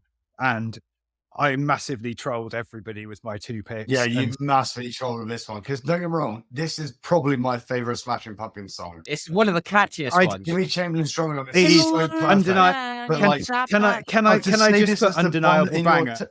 Hold on, you cannot have for us a top 8 solos and put this in it. It's not in the top 8. It's barely guitar solo. It is a This guitar. strung in It such is a a guitar degree. solo. There are 100 guitar solos in this. But this song is incredible. It's probably my favorite Smashing Pumpkins song. It's my favorite Pumpkin But- song. Can I just go undeniable banger, please? Yes, 100% Yes. for me, yeah. No, Cherub Rock is though. Denied. Yeah. Bastards. Denied. Yeah, denied. Everyone else agrees. The reason why I picked it is that, weirdly, I was torn between this and the track for Martha. So James Iha is probably one of the best guys at playing an EBow his Ebo line is really mixed quite low in the mix. Like, it's over the choruses. It's about 12 seconds of it at the 3-minute mark. It does continue, but it's very low in the mix after that. And it sounds like a I feel like synthesizer. this doesn't contribute to the solo right now. We can discuss the rest of the song if you want, but is the solo that good? I'm not sure. It's a great song, and I do think it's a great solo, but it's not something I would point to and go, this is top 10 in my life solos. It's actually my favorite solo, because when we talk Because it's not a solo. It's not a solo. Well, it's about 12 seconds up. When you guys talk about solos and you talk about note choice, right? That's one of the things that you've all mentioned when you talk about guitar. So you spin our words against us, Tom. I know what you're trying now. I'm going. I know what you're trying. We're all hypocrites, but we're not having this. In this instance, those notes that he hits on the Ebo are perfect. Why do you keep saying Evo? Yeah, what is the Evo? also- What is the Evo? Ebo is the effect that he's using on the guitar. So an Ebo is a device that you use that emits a high frequency vibration that you use instead of a pick. It's why it gives you infinite sustain on the notes. Is that a little device? In simple terms, it's like using a violin bow on your guitar strings. It's a little black device with a blue light on it. Yeah, it's the little black device with the blue light. And he's using that to play the guitar. And he was one of the guys who, him and the guy from REM are the two guitarists in the 90s who really kind of, they're the two guys who really used the Ebo in mainstream music. And James E has certainly the most melodic playing it. He uses it on a Pumpkins track from Adore called For Martha, which has also got a really nice solo in it. And again, that solo isn't really a solo, it's just an extension of the song. It almost doesn't count either. But yeah, playing like that with an Ebo to get it that crisp it's not that difficult, but it's regulating that amount of feedback that he's getting with the Ebo when he's playing the notes is fairly difficult to do. So it's picking really good notes. It's a nice little melody line. It's nice. It is. It's nice. I like it. Nice. It's my favorite guitar solo because it doesn't overstay its welcome. It's like short, to the point, play the notes, move on. It's like what I like in classical music. It's like the song's great. We've got a verse and a chorus. We'll put a little bit of melody in there, get my point, get James E his to get his musical point across and move on. I think that's great. He doesn't need to do any more. He doesn't need to drag it out for 6 minutes like Wishbone Ash. I really do like this song. Billy Corgan is not anywhere near my top vocalists ever. He wouldn't even be like my top 100 of the 90s. My top 20. I love his twang. But I don't like his tone, but do think it's possibly the catchiest Smashing Pumpkins song. Maybe other than Probably Night Tonight, maybe. It's good, but I just don't see it as a guitar solo for me, as an exemplary guitar solo. Sure, bro.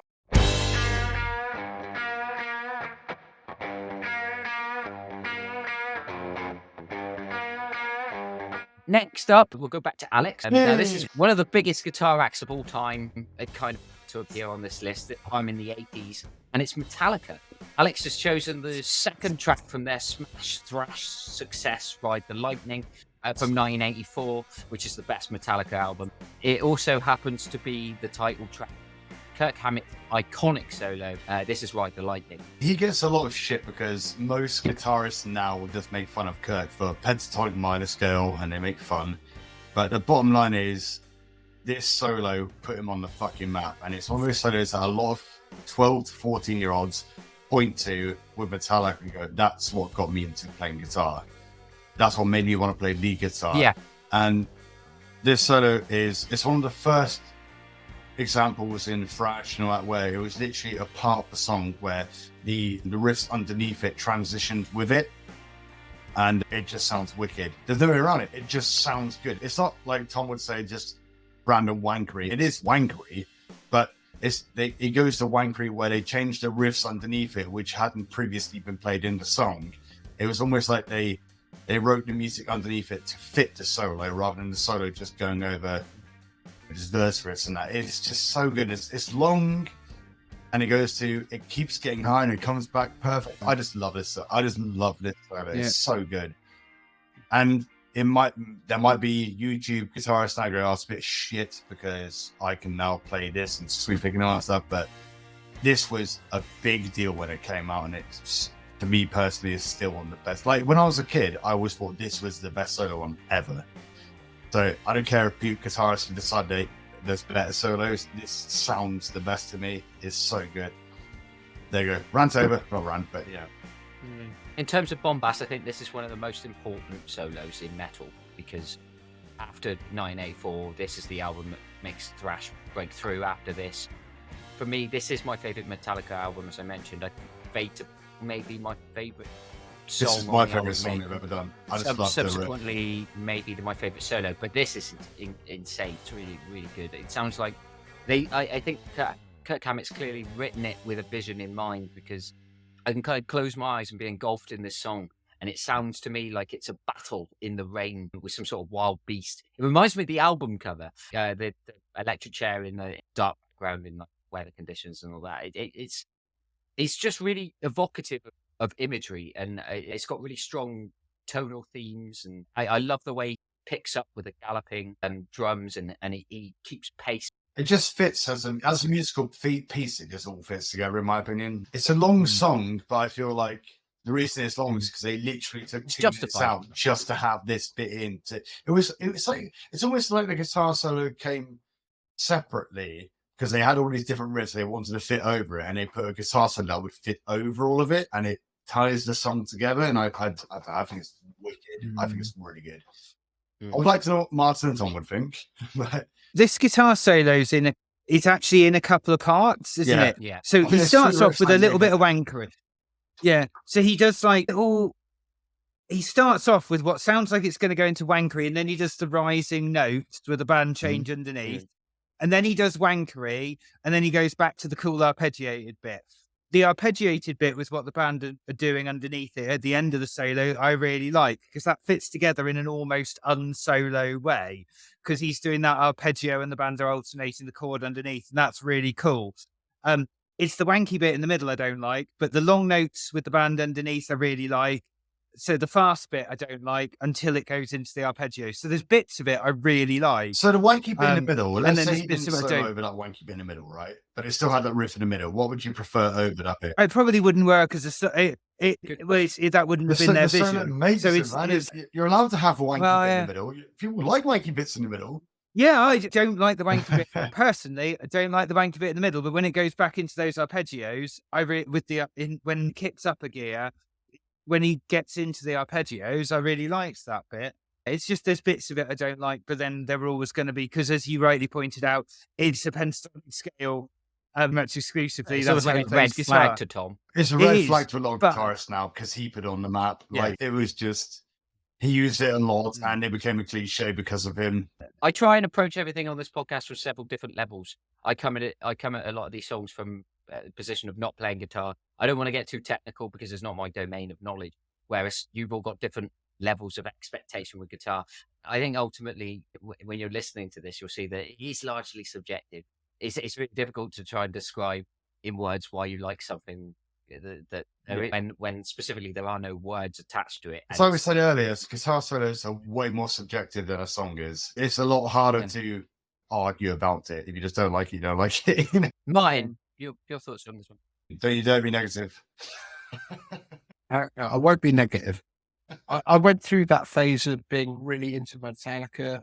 Of the thrash bands, Anthrax and Megadeth were my two favourites, but I really liked when Metallica slowed down a little bit.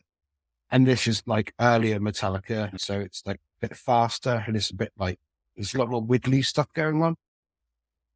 And I dug it, but I was actually, I prefer Kirk Hammett when he does that bluesy wah-wah thing, like on the Black Album and stuff. Yeah, I was going to say.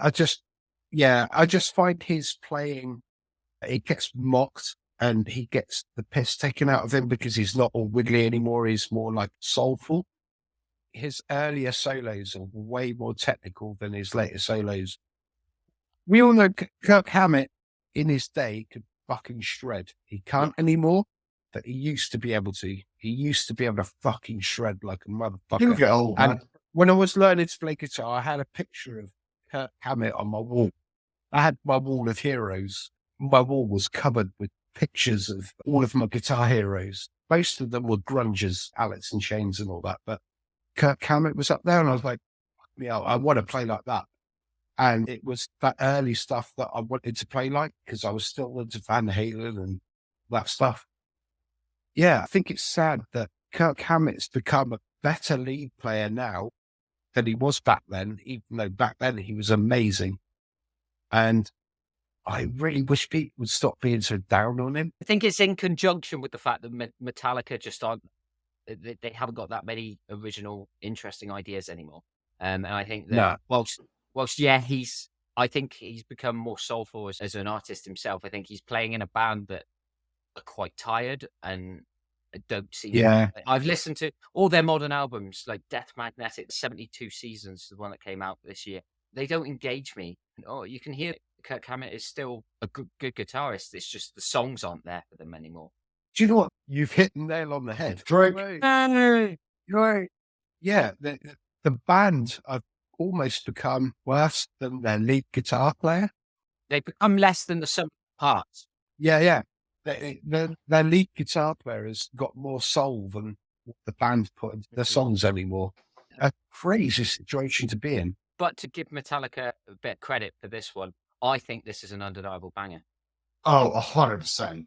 Yeah, Ride the Lightning. Yeah, go on. Conflict design. Yeah, all right. Next up, Martin's choice. Now, this one's taken from the 1990 album Ritual the Habitual.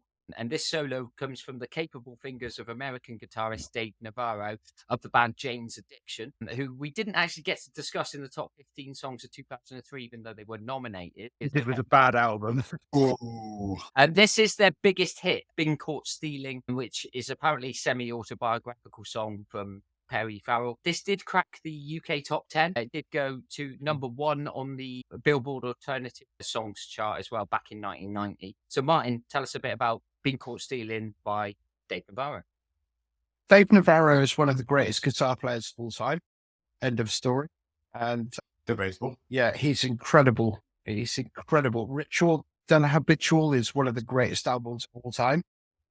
I'm not going to go into the whole discussion about Lollapalooza and all of that, or Perry Farrell or anything, but about this guitar solo, it's exactly what Tom said earlier. It comes in, it does what it needs to do, and then it fucks off.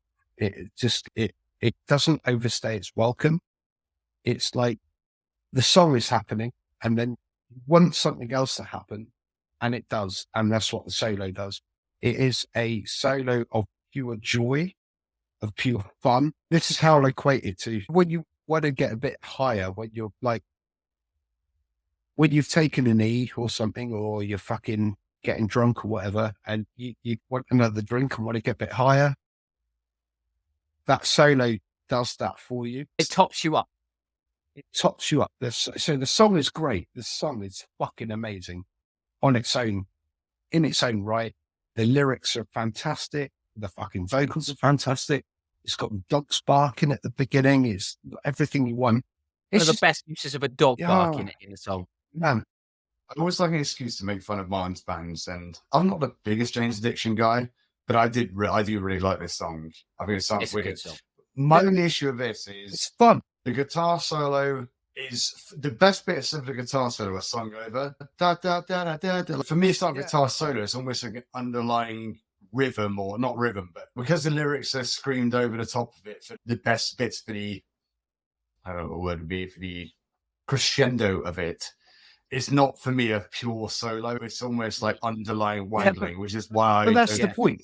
That's the point. That is absolutely the point. This isn't a solo. The point is, it's a There solo. is a solo after the last chorus. True, There's a bit more We're where not it talking about comes it. We're from- talking about Yeah, the first one, aren't we?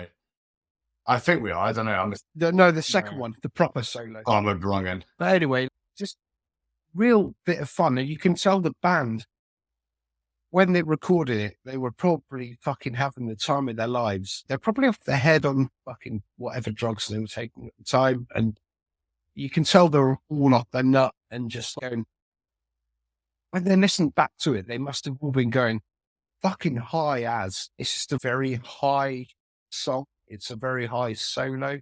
And the solo is Dave Navarro is one of my favorite guitar players of all time. He's good. He's doing his like hair metal thing, but it's not It's over the top. Solo. He has got a really neat style, and you can tell. Yeah. It doesn't matter. It's Very complicated. unique. I always find it I always find it strange because It's restrained. Dave Navarro became the guitarist 5 years after this in Red Hot Chili Peppers, and famously he didn't really get on with being in that band because funk wasn't his thing. Yeah, they recorded one hot minute and that was it, wasn't it? Yeah, I find it really hard. That doesn't really sit with me because I listened to this album by Jay's Addiction, and his strength for me is the rhythm playing.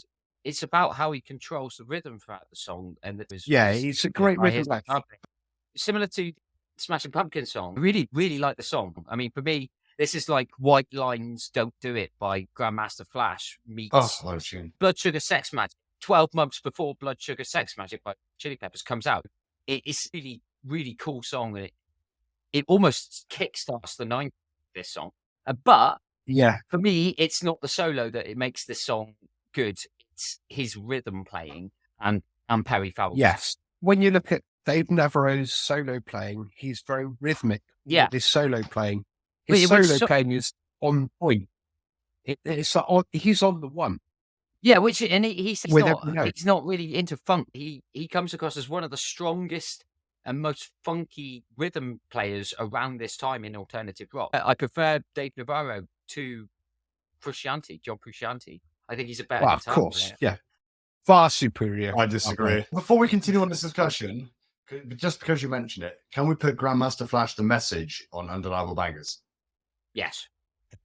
Yeah, I guess we can do that. Yes, done. Dan, you're right. Navarro is a far superior guitar player to John Frusciante. And this is wrong. It's because he's not just a great rock player. He does like that. He's really into the Cure and the 80s post-punk thing. He does ambient guitar really well. Ritual Del Habitual is one of the greatest albums of all time. And I will fucking lay my cross on that hill. I prefer the first album. It's fucking just... John do I. Frusciante's better. Weirdly, Dave Navarro's best stuff has often come outside of both the Red Hot Chili Peppers, because he played the guitar on Alanis Morissette. Yeah. Only one song, though. Yeah, you ought to know, isn't it? Yes, you ought to know. And didn't he play on a Christina Aguilera song as well? Yes, he did. He's also played with like Kanye West and all that. He's amazing. This particular solo is very in the pentatonic, which I was never going to love it. I do like the song a lot. I like the album a lot. I like their album before this a lot. I like their album after this a lot less. I'm not a Jane's Addiction fan after Ritual. Ritual was their open. Couple of decent moments on Strays. To be fair, Ritual pretty much invented alternative rock. No, I would argue Murmur by R.E.M. Next up is my choice, and this one is the oldest track on tonight's list. In a little bit of a departure, I've gone for a particular live performance of a song. The original studio track was from 1967, but in this instance, it was recorded live at the Royal Albert Hall in 1969 by the original band. That original band is the Jimi Hendrix Experience. So you all know that it's Jimi Hendrix. This solo serves as the song's coda. It's only a few seconds long. The live version extends it by a couple of extra bars and gives it a chance to resolve. And that's why I like it a little bit more. The song itself is Little Wing. It launched 1,000 covers, covered from everyone from Stevie Ray Vaughan, Derek and the Dominoes, Sting, The Cause, and many more. Yeah, Little Wing for me is, I think it may be my favorite guitar solo ever, simply because I think it launched the idea of the beautiful guitar solo within. This is an easy one to discuss, isn't it? It's basically, do you think Jimi Hendrix was good at soloing? Yes. Is this one of his great solos? Yes. It's the best one. That's it. Like, everyone agrees Jimi Hendrix was good. Tom might not, but I like Jimi Hendrix. I'm not sure. I grew up listening. My mum used to have Electric Ladyland Part 1 and 2, and I used to have to listen to it all the time. I think Jimi Hendrix is massively underrated as a vocalist. I can't believe you just said that, because I was literally going to say that, but when you finished talking, his vocals are insanely good. Yeah, I think he's possibly. I really love the way he plays guitar because it's very fluid, and the transitions into when he does transition into a solo, it's a very fluid transition because of the fluidity in which he plays. It's organic, isn't it? When Jimi Hendrix solos, his guitar playing is all one solo. It's just whether he sings over the top or not, basically. it doesn't feel like somebody tacked a solo in the middle of the song. It sounds like just stopped singing and his guitar's taken over for a bit. Like this song's a great example of that. His guitar part is always doing something. It's like his guitar part on All Along the Watchtower. Yes, you've got the intro bit that everybody knows, but he carries on doing something very similar to that the whole way through. Yeah, it's all the flourishes, isn't it? Yeah, it's just flourishes everywhere, and he never sits and strums a chord really, apart from there's a few moments on like Hey Joe, for example, where he does that, but very rarely does he do that. That's someone else's job. We can't have a list of great solos without Hendrix on it, can we? No. You know, you could pick any song of his, basically. I mean, this is the shortest one of them conversation would have to make of the podcast. It's really good. It's Undeniable banger. Yeah, I think it is. Everything he's got an undeniable banger, to be honest. Yeah, but we're really specifically talking about this one, Alex. Yeah, it's great. It's brilliant. Martin. Me? Yeah. I've only got 2 words. Jimi Hendrix. That was the most anticlimactic 2 words ever. Yes, that's the name of the artist that we're discussing. Could you Pretty deep. Come expound on. on That was please? deep. That was deep. That was Jimi No. Hendrix. Who Will else you could allow- say anything about Jimi You Hendrix? allow Little Wing as an undeniable banger? Well, Yeah. absolutely. Yeah. Okay, there we go. I listened to all 3 Jimi Hendrix Experience albums and Band of Gypsies as well, which is a solo album. But I don't love any of his records because I think there's a lot of filler on all 3 of them. But when he is good, he is untouchable. And When he was playing, he was very live centric. It was more like fusion of music. It wasn't. It wasn't album music at the time. It was just because he was so much of a pioneer in this kind of music. It was almost like he was inventing it as he was recording it.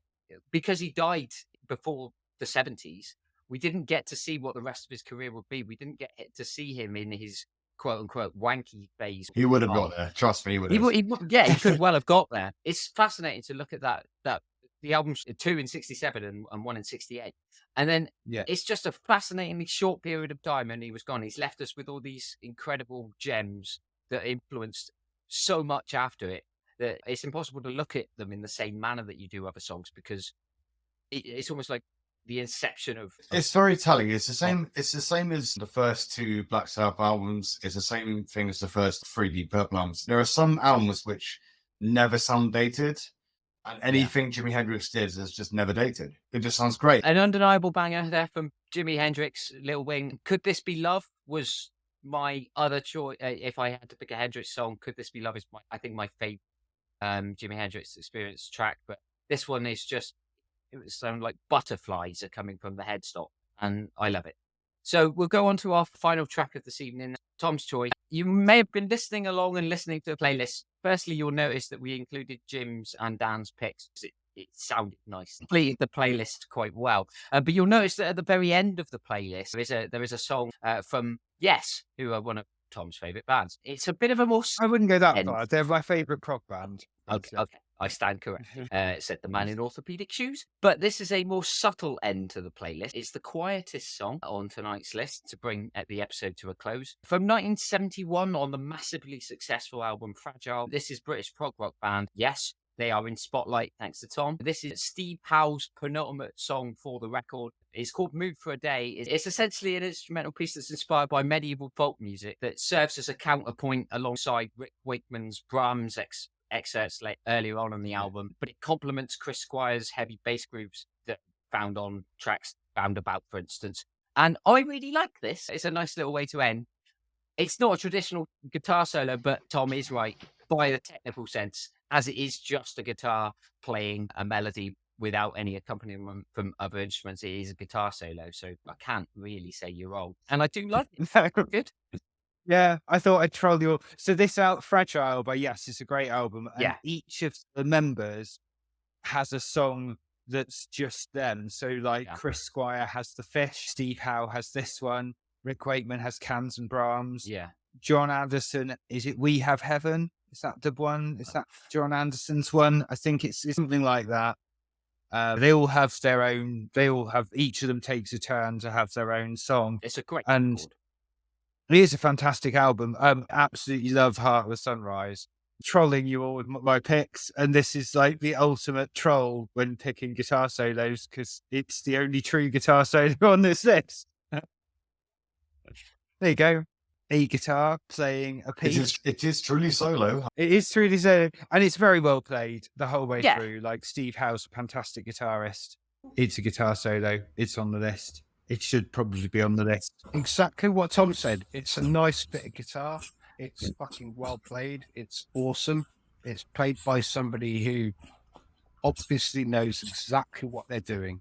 And do you know what? As a guitar player, it's my ultimate dream to know what I'm doing on guitar.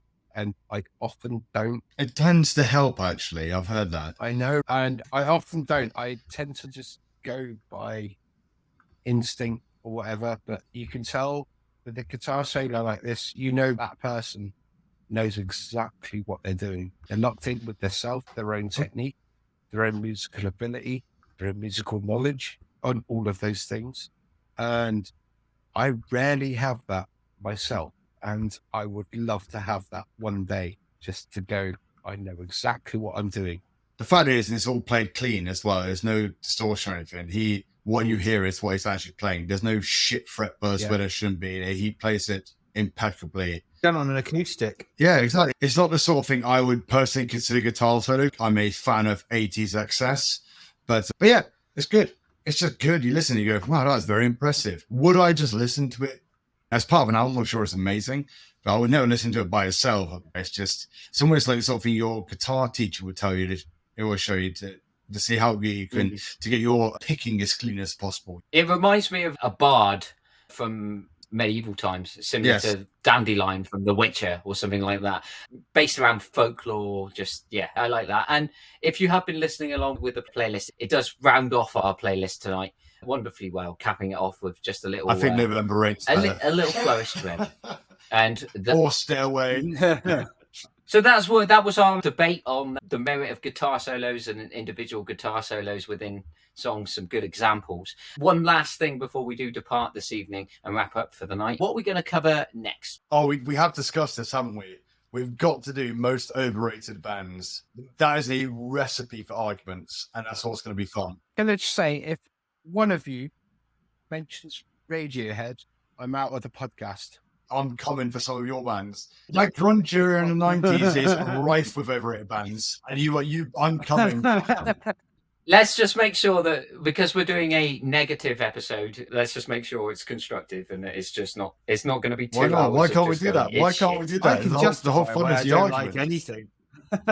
I need it's shit, but why? Oh, yeah, of just course. It's shit, and also the other one. Hatred doesn't just drop out of a tree. Yeah, I know. It doesn't just drop out of the sky. We all fucking hate stuff because we give you in-depth reasons. Can I just put this out there?